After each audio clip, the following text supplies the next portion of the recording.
Faltan 3 minutos para la hora 19. Seguimos compartiendo Senderos Culturales, programa número 6, aquí en www.0.me. También nos podés ver por Facebook en .0.me y por YouTube en .0. Después subimos a las redes todo nuestro material. Mi nombre es Osvaldo Aldama y le estoy haciendo, creo yo, que muy buena compañía, como decía el queridísimo Juan Alberto Badía, hasta la hora 20. 18 grados la temperatura en la ciudad de Buenos Aires, esta tarde bastante nublada, un poco desapacible, bien del mes de mayo. Y bueno, no nos podemos quejar, estamos teniendo un otoño muy, pero muy lindo. Bueno, ahora voy a recibir a una mujer muy talentosa, que la estoy viendo y que ella me va a ver que yo miro hacia allá, porque tengo la cámara para verla allá, y ahí la estaría mirando, pero tengo que mirar acá. Y la señora María Mercedes Di Benedetto. ¿Cómo estás? ¿Qué tal, Osvaldo? ¿Qué tal? Muchísimas gracias por este espacio. No, querida, muchísimas gracias a vos por permitirme entrar un poco en tu mundo, en ese mundo de fantasía, en ese mundo bueno, que hemos ya compartido, gracias a Dios. Y me da la sensación de que ahora eh, las cosas con el tema de la pandemia, podemos decir que van volviendo a la normalidad, por supuesto sin descuidarnos, ¿sí? Pero tanto trabajo para los actores, libretistas, iluminadores, vestuaristas, músicos, guionistas, vuelve ahora a tener el protagonismo que mucha gente perdió y mucha gente quedó en el camino con lo que nos ha pasado, no solo acá en Argentina, en todo el mundo, que fue algo inédito para los que hemos vivido aquí con el tema de la pandemia, ¿verdad? Fue un impas doloroso en todo sentido, ¿no? A nivel, bueno, personal, de amistades, de gente que por ahí quedó en el camino, pero específicamente para los actores. Uno por ahí como autora, digamos, aislada, siguió trabajando en su casa, la computadora, internet, pero bueno, la presencialidad para actores y actrices es fundamental y era momento ya de que empezara a abrirse las puertas de los teatros, ¿no? Sí, sobre todo el teatro. Viste que el cine y lamentablemente el cine no se ha podido recuperar, no se ha podido recuperar. Tiene una explicación muy lógica. El streaming, las plataformas, hacen que hoy puedas ver una película que a lo mejor pasó por el cine y estuvo 2 semanas y la tenés en cualquiera de las plataformas, que no voy a nombrar ninguna porque no tengo publicidad de ninguna, así que no voy a hacer publicidad a nadie, y todos sabemos cuáles son. Y sí recomiendo siempre Cinear, la plataforma de Cinear Ah, sí. gratuita, donde uno puede ver no solo las películas argentinas que se estrenan recientemente, sino que uno puede ver películas argentinas emblemáticas que hemos tenido. Y podés ver desde Niní Marjal hasta las películas de Hugo del Carril, hasta las películas como Asesinato en el Senado de la Nación, Darse Cuenta. O sea, estamos hablando de Alejandro Doria, estamos hablando de Juan José Yusí, estamos hablando de Leonardo Fabio, estamos hablando de tantísimos autores, directores muy consagrados y otros que a lo mejor por falta falta de capacidad económica no pudieron llevar a cabo una buena prensa y bueno, por suerte van a la plataforma de Cinear y tienen un espacio ahí, ¿no? Igual me parece, discúlpame, que, o yo lo veo así, desde que empezaron a cerrar los cines de barrio, se perdió un poco la mística de lo que era ir al cine, ¿no? Sí, se perdió bastante. En el caso mío, yo vivo a la vuelta de lo que era el cine Arteplex, el famoso Arteplex de Belgrano, que una sala de arte dedicada al arte muchísimos años, que se cerró y que luego, digamos, se transformó en el Arte Multiplex y que ahora es el Multiplex Cabildo. Y nosotros formamos un grupo entre 3 personas que se llamaba Salvemos a los Cines de Belgrano. Queríamos Ah, salvar este cine y el cine General Paz, emblemático, y bueno, hemos podido salvar el multiplex ahora Belgrano, pero el otro está ahí que no sabemos realmente, la comuna no da demasiadas explicaciones, ni quién es el dueño, absolutamente nada, pero bueno, de todas maneras, es muy difícil la recuperación del cine, sí el teatro, porque el teatro, yo creo que el teatro, el radioteatro, el concierto de un músico, de una cantante, de una orquesta, del bailarín, de la bailarina, eso es presencial. O sea, no se pierde mucho con una cámara, muchísimo, muchísimo, muchísimo. Y el teatro es sin red, vos lo sabés, Sí. mucho más que yo, es sin red. Ahí no hay play, no hay pausa, no hay retroceso, no hay el celular que llamaron, no hay, ay, se me está quemando el pan que puse, ay, los huevos duros. No, ahí estás ahí y sentís la respiración de la El ida y actriz, del vuelta que actor. hay es... Totalmente, totalmente.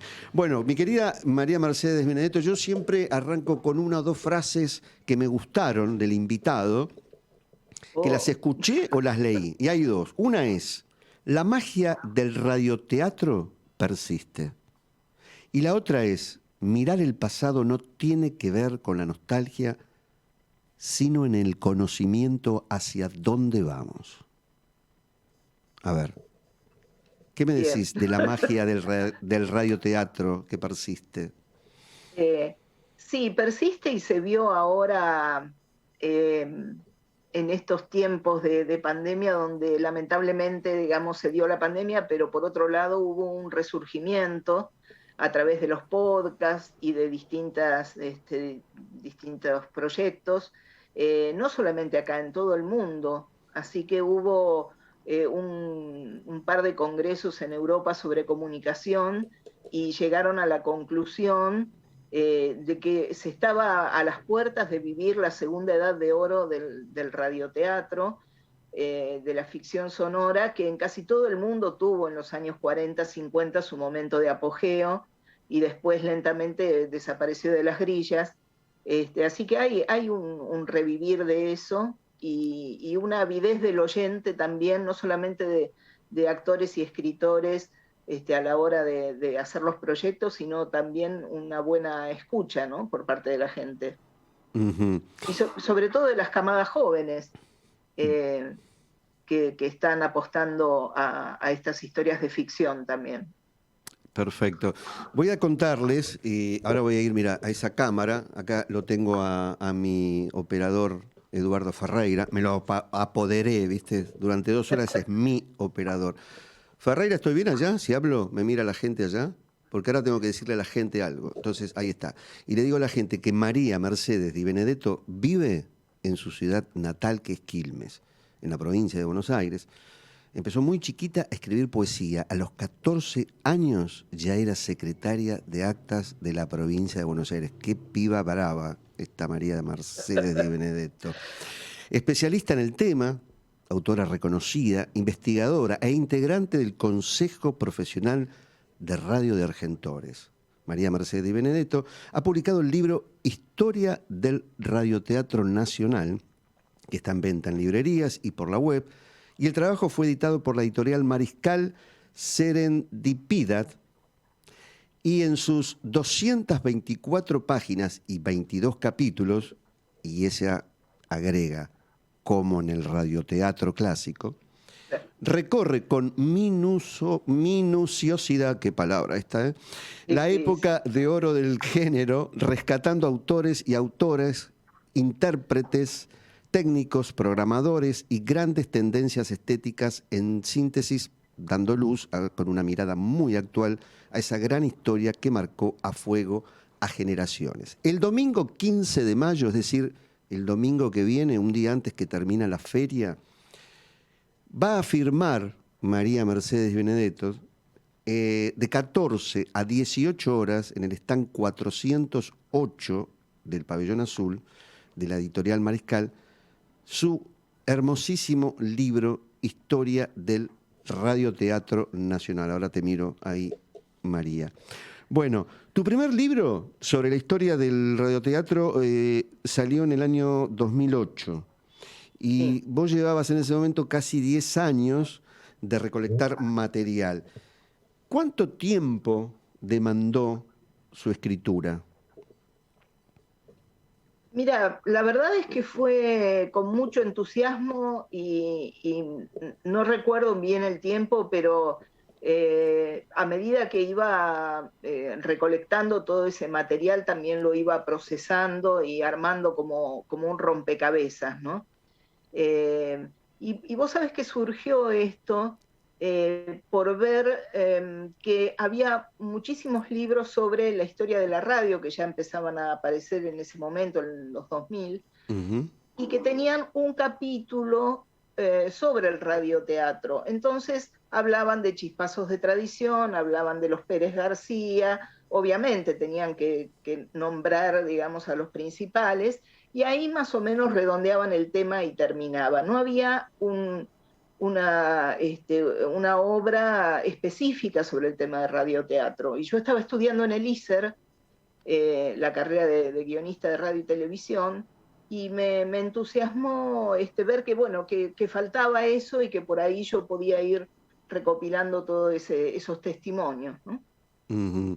Eh, Vamos a ir observando a medida que avancemos algunas imágenes que Eduardo Ferreira tiene preparada para que vayamos ilustrando y la gente también pueda apreciar parte de este trabajo que vos has hecho, maravilloso. Ahí tenemos, por ejemplo, la portada del libro y la actividad, ¿sí, Mercedes? Bien. Ahí está. Ahí tenemos una imagen y bueno, a medida que vamos hablando van a aparecer otras imágenes y ahí, si querés, las comentás, si te acordás, digamos, quiénes son. Escúchame, Bien, sí. yo sé que tu tía, la actriz y locutora Rudiel Wilde, eh, Wilde, sí. tuvo mucha influencia en tu despertar, ¿verdad? Como guionista y para acercarte a lo que era en ese momento el radioteatro, que era algo fantástico y que estaba en la cresta de la ola, ¿no? Sí, ya en los años, bueno, para cuando yo nací y cuando era chica, ahí estamos viendo fotos A de ver, mi vos tía, anda. Rubiel, con Domingo Conte. Domingo Conte había sido actor y cantante también, cantor en realidad, de Chispazos de Tradición, o sea que también muy joven había trabajado ahí están, no me acuerdo si en Radio del Pueblo, Radio Porteña, alguna de esas radios, trabajando ¿Él juntos. era el papá de Emilio Conte? No, no, no, Ah, no no, tiene nada que ver. Mira, no. mira Es vos. más, Domingo es Conte y con N, y Ah, claro, y Emilio es Emilio con es M. Conte, con M. Con M, tenés razón. Este, Mi tía no tenía hijos, se enviudó joven y Sí. venía los fines de semana a almorzar a casa y contaba, siempre salía el tema, las anécdotas de cuando ella era cabeza de compañía de radioteatro, iba en gira por las provincias, y todas esas anécdotas eran algunas muy graciosas, algunas increíbles, de lo que pasaba en esos viajes, algunas Ujú. muy interesantes, había de todo, y creo que me marcó eso, esas anécdotas. Muy bien. Ahí tenemos otra imagen. Creo que es Héctor Coire, me Héctor parece. Coire, Sí, sí, Héctor Coire. sí, sí. Y no sé quién es la mujer, no sé si la La reconoces. esposa, sí, Mirá, mirá, la sí, sí. esposa. Eh, bueno, dame imágenes ahora de María, que la quiero ver a ella, Eduardo. Ahí está. A María la quiero ver. Ahí Y está después, Eduardo ahí Rudy. está Eduardo Rudy. Eduardo Rudy. Sí. Y seguimos conversando entonces con María Mercedes Di Benedetto. Y Eduardo, cuando se ponen las fotitos, en lugar porque sale de la imagen María, ¿no? Y no me podés sacar a mí de la imagen, me dice que no. Bueno, no importa. Pero bien vale No, ilustrar no. estas fotos, ¿no? Porque estas fotos Y pertenecen lo a... bien que hace. No, porque estas fotos pertenecen al libro. Claro, sí, la mayoría de las fotografías que están en el libro son de mi archivo Personal. particular, digamos, personal, sí. Ahí está. Yo sé que son 26 fotografías que reuniste y yo me preguntaba cómo hiciste, cómo te manejaste con el material fotográfico. Es decir, vos seleccionaste 26, creo yo que tenés más. Sí, tengo más y en el primer libro, el segundo no, pero el primer libro sobre la historia del radioteatro ya tenía fotos. Mirá, Algunas las repetí, otras no. Acá agregué otras. Eh, sí, seleccionando quizá para que cada capítulo tenga su ilustración. Es difícil seleccionar sí, pocas, ¿no? Uno claro. quisiera poner todo lo que tiene. No, por eso te preguntaba, porque es tan difícil decir, bueno, con cuál me quedo, me quiero quedar con todas, no podés poner todas, uy, qué lástima, si dejo esta, tengo que sacar la otra, ¿no? Como que da una cierta penita, ¿no? Sí, en algunas, por ejemplo, el nivel fotográfico por ahí era bueno como testimonio, pero la editorial me dijo, no, no podemos mezclar estas fotos con otras que no Mira, tienen calidad de definición, y bueno, lamentablemente no fueron, claro, porque porque a veces no están en las condiciones que uno hubiese querido, ¿no? por supuesto. A ver, tengo una foto donde hay varios. A ver, Eduardo, si sos tan amable, ahí está. Ah, esos son los Pérez García. Mira, Esos son wow. los Pérez García y el chiquito que está a la derecha es Emilio Conte. Mira, ¿desde cuántos años? Cuando, claro, cuando en realidad había un personaje del nene que era Cachito Sí, y entonces lo hacía una voz de niño que lo hacía Gloria Lopresti, lo hacía una nena. mira. Y cuando tuvieron que salir de gira, Claro. se encontraron con el tema de que Cachito era una nena. Entonces ahí lo convocan a Emilio para que haga el mismo personaje. Qué maravilla, Emilio, sí. Emilio Comte, que si mal no recuerdo, creo que está radicado en Mar del Plata. Sí, y sigue haciendo hace más de 10 años, tiene un grupo que se llama Los Locos del Radioteatro y Mira, trabaja todo el elenco y él dirigiendo en Mar del Plata para el auditorium de Mar del Plata. qué lindo, qué lindo, qué lindo eso. Eh, yo me preguntaba, hay tanta gente que se fue, pero mucha gente que está y que está emparentada con el radioteatro, no, no solo por los que hacen el radioteatro hoy, sino por los que lo hicieron. Por ejemplo, Emilio Comte puede dar un testimonio viviente de lo que es el radioteatro y su experiencia. Y ¿a cuánta gente entrevistaste y dijiste, bueno, a ver, con esto ya es suficiente? No, nunca digo con esto es suficiente. Yo ahora estuve diciendo que, bueno, ya saqué 3 libros sobre el tema, este fue el último, pero me siguen apareciendo, porque se acerca gente de distintas provincias y ahora, bueno, a través de internet o un mail, y dicen, yo tengo, porque mi abuelo hacía, mi papá hacía, y tengo los programas, y tengo las fotos, y tengo algún guión, y a uno, viste, ya le empieza a salir por la comisura de la boca, ya uno quiere estar ahí y estar mirando todo eso. Sí, por Pero supuesto. es cierto que por ahí hubo actrices y actores que no pude entrevistar por razones porque estaban por ahí mal de salud en ese momento, o que después fallecieron, pero la verdad es que yo escucho, soy un oído abierto para todo lo que sea ese material, porque además es como si estuvieras leyendo un libro y cada vez que lees una página la rompes o la quemás, o sea, no hay vuelta, es ese momento, ¿no? Lo mismo con los testimonios de los oyentes. Yo Mm, entrevisté gente de 90 y pico de años que te contaban un capítulo de chispazos de tradición como si lo hubiese escuchado ayer, sí, ¿no? totalmente. Y chispazos de tradición es del 30. Mm, Y son esos testimonios con sus anécdotas y con todo la emoción que tiene eso, que una vez que no está la persona Si no tomaste ese testimonio en ese momento, ya lo perdiste. Exacto, estamos viendo una imagen ahí. De los cuadernillos, claro. Chispazos de tradición, como otros, que eran muy escuchados, vos, digamos, hay que pensar que en ese momento uno no podía, como si fuera on demand, volver a escuchar el capítulo. Te lo perdías, no Ya había está. nada, te lo tenían que Exacto. contar, pero nada más. Entonces, como no había otra forma de recuperar eso, se imprimían cuadernillos con el texto del guión, Ujú. 3 o 4 guiones juntos, y se vendían en los kioscos. Mirá, qué interesante eso, ¿eh? Para que uno, si se lo había perdido o quería recordarlo, y también había álbumes de fotos de los personajes, de los actores.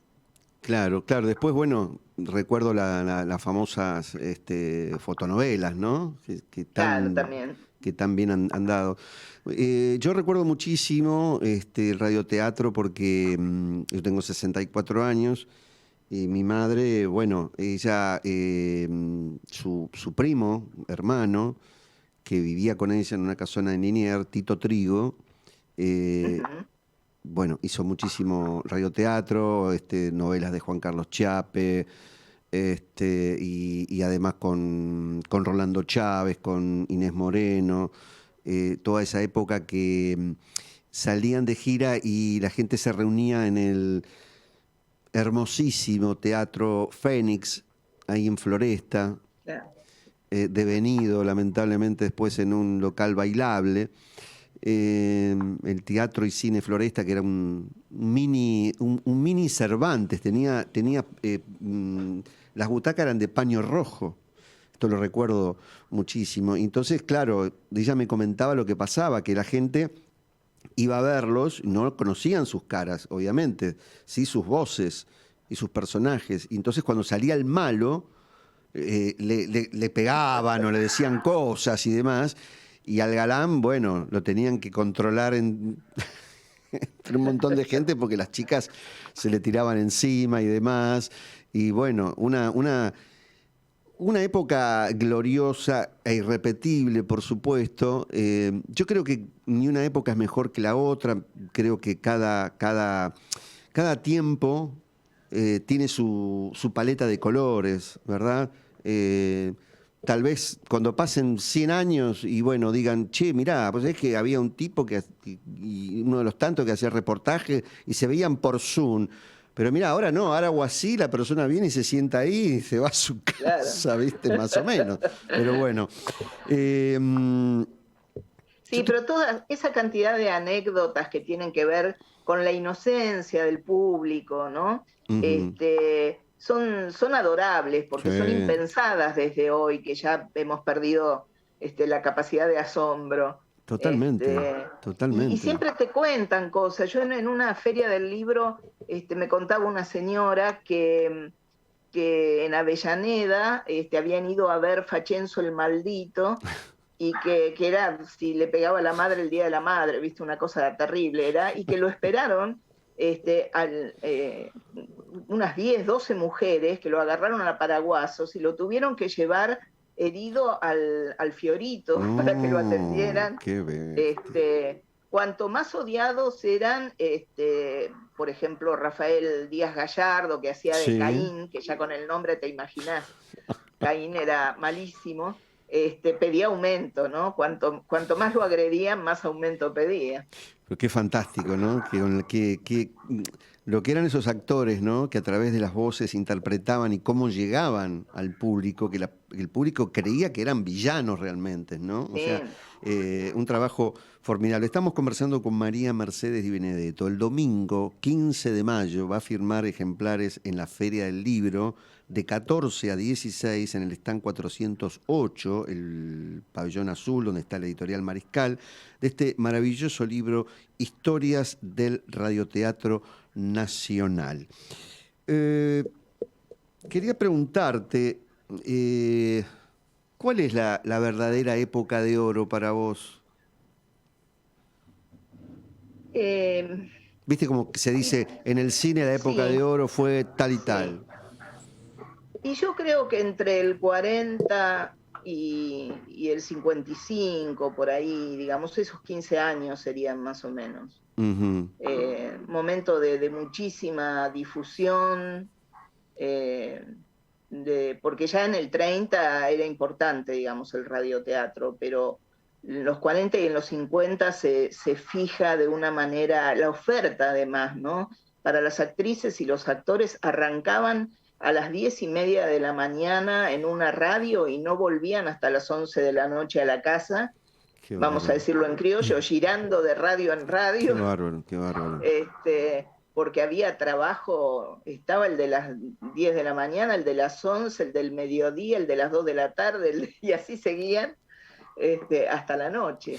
Qué maravilloso. Yo decía, volviendo a la época que yo escuchaba radioteatro, yo años 60 y pico, que nací en el 58, bueno, yo recuerdo que, bueno, ahí ya estaba la tele, por supuesto, pero seguía yo escuchando el radioteatro de Alfredo Alcón con Violeta Antier, por ejemplo, que era una maravilla. Y creo que era el Teatro Palmolive del Aire, me parece a mí. Y bueno, mi mamá lo escuchaba en los aparatos, en la radio la capilla, ¿no?, que tenían. Sí. Después vino la Espica, pero esa radio era, viste, como tener un home theater hoy, ¿no? Una cosa así, porque sí, se escuchaba maravillosamente bien. Y cómo uno se Las de válvulas, algunas antiguas todavía las enchufás y funcionan. No, es maravilloso, eso es maravilloso. Y bueno, hay muchísima gente que ha marcado una época en el radioteatro. Y yo quiero preguntarte, ¿a quiénes vos considerás entre los grandes creadores del radioteatro? Mira, la lista en realidad es bastante, para una autora, digamos, y para alguien que está en Argentores, que es la asociación justamente que nuclea a los autores, decidir es difícil porque el radioteatro tenía un abanico de audiencia distinta, específica. Había un radioteatro más popular, hasta podríamos decir más populachero, ¿no? Con un montón de gritos y de exacerbaciones varias, con mucha sangre. Y había un público para eso y había un autor específico para eso, ¿no? Y después había otros, como en los de Radio El Mundo, por ejemplo, estos que vos mismo estabas hablando recién, que escuchabas con no sé si nombraste a Violeta Antier y a Alcón. En Radio El Mundo, con dirección de Armando Discépolo, eran más literarios, más cuidada la palabra, ¿no? Y para ellos también había un público, y lo que había que escribir era distinto. Entonces, me parece tan loable Chiappe, por ejemplo, que era más popular, como otras obras por ahí de autores. Por otra parte, había muchas adaptaciones. Fue una época del 40 y el 50, muchísimas adaptaciones, tanto del cine del momento como de las grandes obras de la literatura universal, ¿no? El León de Francia. Así que, claro. Por ejemplo. Bueno, me acuerdo también Héctor Bates, ahora se me viene a la memoria también la gente que ha trabajado con Tito Trigo, Héctor Bates también. Y sí, claro, había unas grandes adaptaciones, pero maravillosas adaptaciones. Y yo creo que había, bueno, público para todo, ¿no? Para esos radioteatros, como vos decís, ¿viste? Con los grandes gritos y con los facones. Y ¿viste? Y el relator que decía, bueno, terror el facón y la sangre y tal cosa. Y bueno, y la gente se prendía. O sea, había trabajo, había propuestas y bueno... Es decir, esto es como decir, bueno, a ver, ¿qué es mejor, el teatro off que el teatro comercial de Corrientes? No, yo creo que todo está bien, tiene que coexistir todo, el teatro de la calle Corrientes, el teatro off o independiente, como se llame, y bueno, yo lo que me da así un poquito de escozor es cuando de repente los medios de comunicación siempre resaltan en las notas a los mismos. Es decir, no tengo nada contra la gente famosa con talento. Al contrario, me parece fantástico. Pero dejemos también crecer a muchos talentos, ¿no? Muchos jóvenes también que son talentosos, o mucha gente de mediana edad que es talentosa, o si se quiere también grande, y que no tienen la oportunidad de hacerse conocer por tus trabajos porque, bueno, teóricamente no vende, ¿sí? Entonces me da la sensación que, por lo menos desde este humilde y chiquito espacio que nosotros tenemos en Sendero Culturales y en tantos otros más, lo que tratamos es que la gente pueda expresarse y porque si vas a esperar que determinados periódicos o determinadas radios o determinadas revistas y ni hablar de la televisión de aire te den un espacio, estamos fritos. Sí, hay de todas maneras, incluso para los que están haciendo radioteatro en las últimas décadas, eh, o de alguna manera es algún tipo de subsidio del Estado o pertenece a alguna radio del Estado, o por ahí la misma gente hace una especie de vaquita o consiguen un espacio gratis en una radio o en una FM y lo hacen por amor al arte porque tienen ganas. Hay una visión romántica del radioteatro, incluso de la época de oro del radioteatro, y no se piensa tanto en la pata comercial. Y sigue siendo necesaria, recordemos que casi todos eran en aquella época los de radioteatros jaboneros, Claro. que lo llamaban así porque casi todas las firmas de jabones para lavar la ropa o para lavarse las manos Claro. eran los auspiciantes, los aceites, la yerba, y bueno, está faltando un poco eso, ¿no? Está faltando que algunas empresas se fijen en la ficción radial y apuesten a la ficción radial para que empiece a hacerse una industria y que no sea solamente que me saco las ganas de hacer una ficción, ¿no? Bien, estamos conversando con María Mercedes Benedetto, presenta el domingo 15 de mayo, Historias del Radioteatro Nacional, y va a estar firmando ejemplares de 14 a 18 en el stand 408 del Pabellón Azul de la Editorial Mariscal. María, quiero que te quedes hasta las 7, hasta las 8, perdón, ¿sí? ¿Podés? Sí, ¿cómo no? Bueno, ahora vamos a escuchar un tema musical y después vamos a ir a una tanda, pero, déjame decir, Eduardo Ferreira, y también te comento a vos, María, me estás escuchando igual, ¿no? Sí, sí, Mirá, perfecto. vamos a compartir un tema ahora que se llama Mi vida en tango. Es un tango jazz que me lo pasó hoy. ¿Y sabés de quién es la letra y la música? De Sí, Bettina Russelli. sí, sí. Bien, y está cantado por su hija, por Sabrina Hoffman, en el piano Oscar Yunta, en el bandoneón Javier Crespín, y está grabado en los estudios Crazy Diamond. Oh, mirá mi inglés. Vamos a compartirlo.